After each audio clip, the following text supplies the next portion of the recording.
हमारी नज़र जो है कल के जो शपथ समारोह होगा यानी कि ओथ टेकिंग सेरेमनी जो कल Omar Abdullah as a chief minister लेने जा रहे हैं 11:30 बजे के करीब SKICC श्रीनगर में जो है ओथ टेकिंग सेरेमनी होगी और उसके साथ 9 मिनिस्टर्स जो है वो ओथ लेंगे। ये कौन कौन मिनिस्टर है, किन किन के नाम जो है वो हमारे सामने जो है आ रहे हैं, मैं ये आपको बता दूं कि अभी जो हमारे पास डिटेल्स हैं, उमर अब्दुल्ला जो है वो कल जो है वो शपथ लेने जा रहे हैं as a chief minister union territory of Jammu and Kashmir. अगर मैं बता दूं कि जो मिनिस्टर्स हैं उनमें से सुरिंदर चौधरी का नाम आ रहा है, जो जिन्होंने रविंदर रैना को हराया, जो बीजेपी के चीफ थे।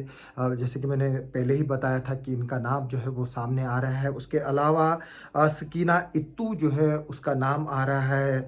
सकीना इत्तू साहब मिनिस्टर भी है और MLA भी रही है। इसके अलावा मीर सैफुल्लाह जो है वो पहले लॉ मिनिस्टर रहे हैं जम्मू कश्मीर गवर्नमेंट में, और अब इस बार उनका नाम फिर से आ रहा है। ये कुपवाड़ा ज़िले से ताल्लुक़ रखते हैं। और जस्टिस हसनैन मसूदी जो है वो MP भी रहे हैं और इस बार उम्मीद है कि ये लॉ मिनिस्ट्री का जो है वो कारोबार जो है वो संभालेंगे। इसके अलावा जावेद राना जो कि पुंछ से हैं, उनका भी जो है वो नाम आ रहा है। हम डिटेल में बताएंगे इसके बारे में। और इसके अलावा जो सागर साहब है उनका नाम आ रहा है। और इसके अलावा मैं बता दूं कि नेशनल कॉन्फ्रेंस ने इस बात की तस्दीक की है, जो मैंने खबर चंद दिनों पहले जो है वो शाया की थी। उसमें ये बताया था मैंने कि जो डॉक्टर फारूक अब्दुल्ला है वो राज्यसभा के लिए जाएंगे। उनके बारे में जो है वो कंफर्म किया गया है। और आज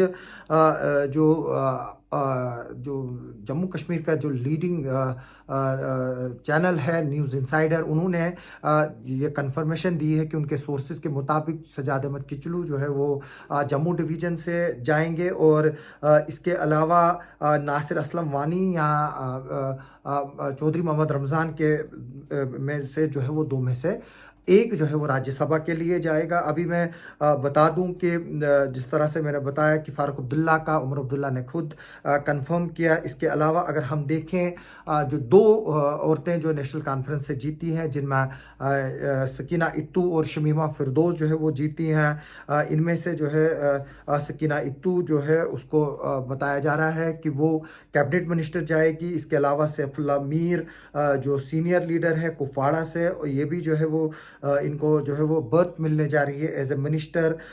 जैसे कि नासिर असलम वानी का मैंने नाम लिया, जो सीनियर NC के लीडर हैं, जिन्होंने असेंबली इलेक्शन जो है वो हारा है। वो भी जो है वो राज्यसभा के लिए एक स्ट्रांग कंटेंडर है। यहाँ बाई इलेक्शन जो बडगाम से होने जा रहे हैं, जहाँ से उमर अब्दुल्ला जीते हैं, क्योंकि उमर अब्दुल्ला गांदरबल और बडगाम दोनों जगह से जीते हैं। लेकिन हमें जो इंसाइडर के सोर्सेज है उन्होंने बताया कि नासिर असलम वानी जो है वो या तो राज्यसभा के लिए जाएंगे, या जो पॉलिटिकल एडवाइज़र है चीफ मिनिस्टर के विद कैबिनेट रैंक वहाँ पर जाएंगे, क्योंकि जो बडगाम की सीट है वो एक शिया सीट है और आगा महमूद जो है वो वहाँ से फ्रंट रनर है।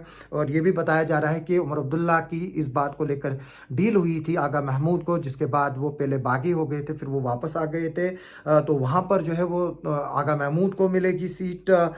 इसके अलावा मैं बता दूं कि जो हमारे पास डिटेल्स मिल रही है उसमें जैसे कि मैंने बताया कि नेशनल कॉन्फ्रेंस के 42 जो है वो MLAs हैं, और टोटल जो अश्योर्ड सपोर्ट है उनको 7 लोगों की है, जिसके बाद वो टेली 49 पर जाती है। और अगर उमर अब्दुल्ला रिज़ाइन करते हैं तो उसमें से एक आप कम कर लीजिए। इसके अलावा जो कांग्रेस है उसके 6 लोग हैं, और जो NC को जो है वो 4 सीटों में से, जैसे मैंने पहले ही बताया कि 3 सीटें जो है वो आसानी से मिलेंगी। और अगर बाकी सब लोग इनको यूनाइटेड वोट देते हैं, यानी कि बीजेपी को माइनस करके, यानी कि इंजीनियर रशीद के बाही और जो सजाद लोन है वो अगर NC और कांग्रेस के जो कैंडिडेट है उसको वोट देते हैं, तो जो अलायंस है वो चारों की चारों सीटें जो है वो जीत सकते हैं। मैं बता दूं कि इसके अलावा जैसे मैंने बताया कि 2 ही जो है वो लेजिस्लेटर वुमेन्स हैं, सकीना इत्तू और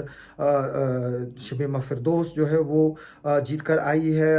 और कांग्रेस को जो है वो कोई वुमेन एमएलए नहीं है। इसके अलावा अली मोहम्मद सागर और सलमान सागर जो है वो दोनों बाप बेटे जो है वो जीते हुए हैं, और इसमें जो है वो दो में से एक जो है वो ज़रूर मिनिस्टर जाएगा। और कोशिशें की जा रही है कि जो सलमान सागर है उनको जो है वो मिनिस्टर लिया जाए, क्योंकि उमर अब्दुल्ला जो है वो यंग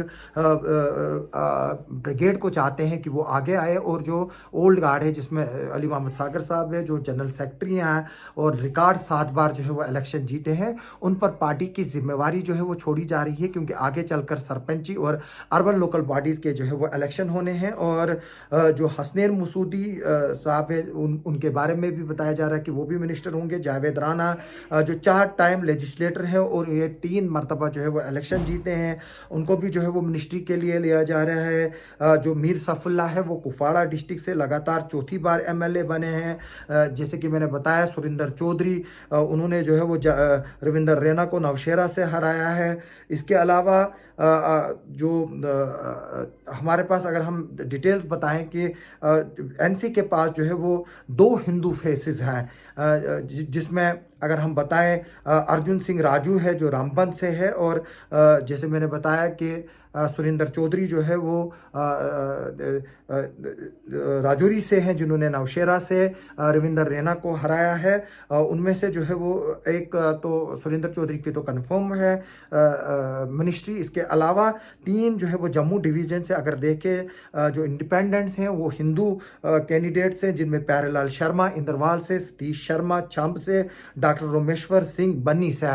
यानी कि एक तो कश्मीर को रिप्रेजेंटेशन देनी, एक जम्मू में देनी है, और दूसरा जो है वो हिंदू कम्युनिटी को भी जो है वो मिलनी चाहिए एक रिप्रेजेंटेशन इस कैबिनेट में। हालांकि ना हुई मिनिस्टर बनाने, क्योंकि ये यूनियन टेरिटरी है। इसके अलावा मैं बता दूं कि कांग्रेस का जो है वो कोई भी हिंदू कैंडिडेट नहीं है जम्मू डिवीजन से, और अगर जो उनको सीट मिली है वो एक ही सीट मिली है, वो भी जो है वो मुस्लिम कैंडिडेट है। और जो कश्मीर वैली से जो 5 सीटें मिली हैं कांग्रेस को, वो भी जो है वो सारे मुस्लिम कैंडिडेट है। इसके अलावा ये खबरें भी चल रही थी कि कांग्रेस जो है वो एक सीट की डिमांड कर रही है, लेकिन अब उसमें देखना होगा कि क्या जो चौथी सीट है जिस पर क्लोज कंटेस्ट होगा, यानी कि मैंने बताया कि अगर सजाद लोन और जो इंजीनियर रशीद के भाई है वो चौथी सीट पर जो अलायंस हैं उनको वोट देती है, तो जाहिर से तौर से बात है कि वो चारों की चारों सीटें जो है वो जीत सकते हैं। और इसके अलावा अगर हम नज़र दोहराएं तो जो उमर अब्दुल्ला कल चीफ मिनिस्टर बनने के बाद जो सबसे पहला काम करने जा रहे हैं वो एडमिनिस्ट्रेटिव सेक्रेटरीज की जो है वो 3 बजे सिविल सेक्रेटरीट में मीटिंग होने जा रही है। अभी कल जब उमर अब्दुल्ला शपथ लेते हैं उसके बाद ये देखना होगा कि वो कौन कौन से आर्डर निकालते हैं, और जाहिर से तौर से बात है कि जो कॉरपोरेशंस के हेड हैं या बोर्ड्स के चेयरमैन हैं, जिस तरह से मैंने बताया कि डॉक्टर दरख्शां इंद्राबी है, हिना भट्ट है जो खादी विलेज इंडस्ट्रीज बोर्ड की चेयरपर्सन है, डॉक्टर दरख्शां इंद्राबी जो है वो वक्फ बोर्ड की चेयरपर्सन है, क्या वो आज खुद जो है वो रिज़ाइन करेंगे या उमर अब्दुल्ला जीएडी के ज़रिए आर्डर निकाल कर जितने भी कॉरपोरेशंस के हेड हैं उनको जो है वो टर्मिनेट करने का जो है वो आर्डर निकालेंगे। अभी वो जो है देखना बाकी है, लेकिन अभी इतना ही जो हमारे पास ये खबरें आ रही हैं कि उमर अब्दुल्ला कल सिविल सेक्रेटरीट में 3 बजे के करीब जितने भी एडमिनिस्ट्रेटिव सेक्रेटरीज हैं उनके साथ मीटिंग करेंगे और उनको गवर्नमेंट के बारे में जो प्लान्स हैं उनके बारे में बताएंगे और जो रोड मैप है उसके बारे में बताएंगे। लेकिन अभी यही खबर है कि कल उमर अब्दुल्ला 9 मिनिस्टरों के साथ SKICC में हलफ उठाने जा रहे हैं, और अब ये देखना होगा कि फाइनली उसमें कौन कौन सा जो है वो मिनिस्टर बनता है, वो कल ही अब पता चलेगा। एज ऑफ नाउ सिर्फ स्पेकुलेशंस लगाई जा रही है, लेकिन अभी मैं ये बात बता दूं कि जो न्यूज़ इनसाइडर है J&K का लीडिंग न्यूज़ चैनल लोकल जो वेब पोर्टल पे भी अवेलेबल है आपको, वो जो है उसने ये खबर शाया की है कि सजाद अहमद किचलू का नाम जो है वो नेशनल कॉन्फ्रेंस ने जम्मू डिवीज़न से प्रपोज किया है जो राज्यसभा सीट के लिए उनकी नामजदगी है। अभी इस पर जो है वो हमारी और नज़र रहेगी। आप हमारे साथ बने रहे। आप सबका हमारे साथ बने रहने के लिए बहुत बहुत शुक्रिया।